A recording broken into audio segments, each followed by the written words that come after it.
मैं कुछ बातें आप लोगों के सामने रखना चाहता हूं जिसे रिपीटेडली रखा जाना चाहिए।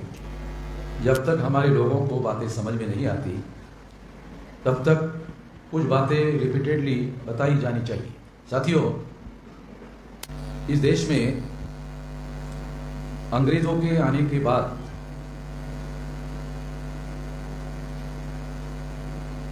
अंग्रेजों के पहले नहीं, अंग्रेजों के आने के बाद ट्रेड यूनियन का अभियान शुरू हुआ। आप लोगों को ये मालूम होना चाहिए कि ट्रेड यूनियन लेबर लोगों के लिए लेबर एक्ट के माध्यम से संगठित करने के लिए किया हुआ प्रयास है। इसलिए ट्रेड यूनियन हम सब लोगों के लिए बहुत महत्वपूर्ण है। अगर ये देखा जाए, इस देश का जो ब्राह्मणिकल सोशल ऑर्डर है, उस सोशल ऑर्डर में अगर हम वर्ण सिस्टम का अध्ययन करें तो वर्ण सिस्टम में ब्राह्मण, क्षत्रिय, वैश्य और शूद्र, इस शूद्र के लिए विशेष तौर पर एक बात लिखी गई है कि ये शूद्र वर्ग त्रैवर्णिकों की सेवा करने वाला होगा। तो सेवा करने का कार्य करने के लिए, त्रैवर्णिकों की सेवा करने का कार्य करने के लिए इस देश में ब्राह्मणवादी लोगों ने एक वर्ग का, एक वर्ण का निर्माण किया और उस कानून में, मनुस्मृति में ये व्यवस्था है कि ये जो सेवा है, ये सेवा ऐसी सेवा नहीं होगी जिसके बदले में आपको कुछ मिलेगा। इस तरह की सेवा करने की व्यवस्था की गई।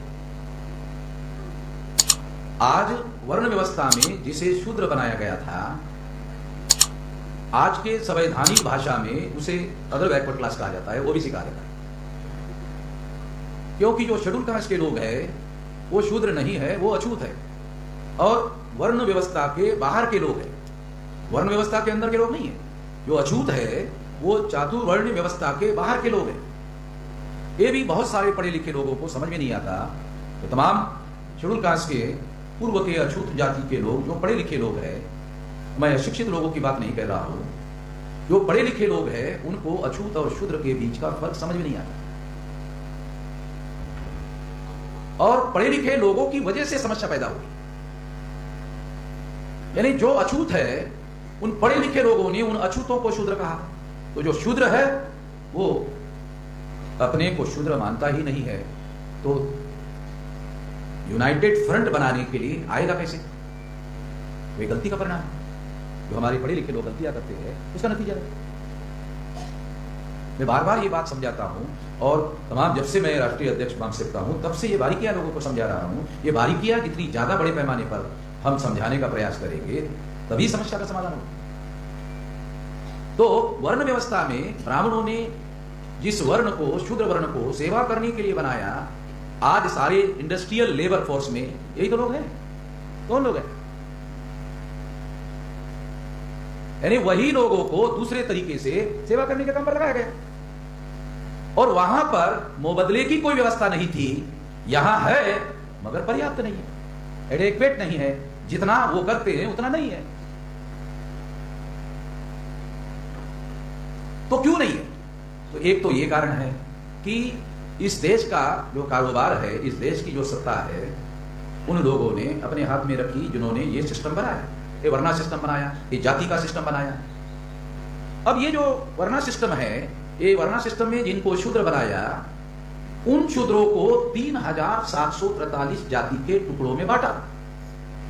ब्राह्मण लोग ये प्रचार भारत में करते हैं कि अंग्रेज आने के बाद अंग्रेजों ने बांटो और राज करो के सिद्धांत पर काम किया, कि उन्होंने बांटने का काम किया। ब्राह्मणों ने अंग्रेजों को कहा उन्होंने बांटने का काम किया। कितना बांटा अंग्रेजों ने? हिंदू और मुसलमान दो टुकड़े किया, हिंदू और मुसलमान दो टुकड़े किया। जिन अंग्रेजों पर ब्राह्मण आरोप लगाते हैं कि इन्होंने हिंदू और मुसलमान दो टुकड़े किए,